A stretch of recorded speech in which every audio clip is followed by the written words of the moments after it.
पाटणा आणि गयामधल्या साखळी बॉम्बस्फोटाचा संबंध लावता येईल। एनआयए आणि बिहार पोलिसांनी केले स्पष्ट। बॉम्ब पेरताना जखमी झालेल्या संशयिताचा मृत्यू।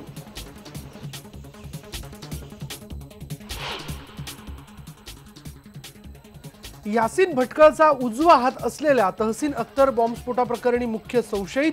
मुझफ्फरनगर दंगली प्रकरणी सूड उगवण्यासाठी स्फोटाची कबुली दिल्याचा बिहार पोलिसांचा दावा। 8 दिवसात राज्य महिला आयोगाचा अध्यक्षपद भरा, अन्यथा कायदेशीर कारवाईला सामोरं जा। सामाजिक कार्यकर्त्याची मुख्यमंत्र्यांना कायदेशीर नोटीस। गेली 4 वर्ष महिला आयोग अध्यक्षा विनाच।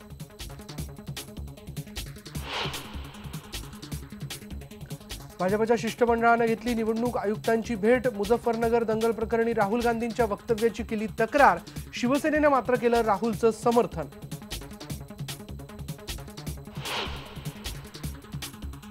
मोठ्या भावाला जखडून ठेवले धाकट्या भावानं। मनोरुग्ण असल्याचं सांगत परभणीतल्या चव्हाण कुटुंबियांनी चालवलेत 41 वर्षांच्या ज्ञानेश्वर चव्हाणचे हाल।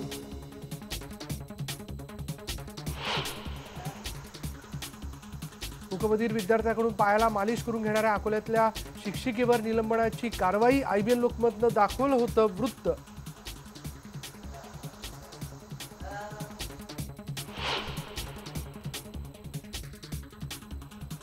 आणि मुंबईकरांच्या दिमतीला नव्या गुलाबी लोकल ट्रेन्स। मोकळी हवा आणि जास्त जागा असल्यामुळे मुंबईकरांचा प्रवास होणार सुखकर।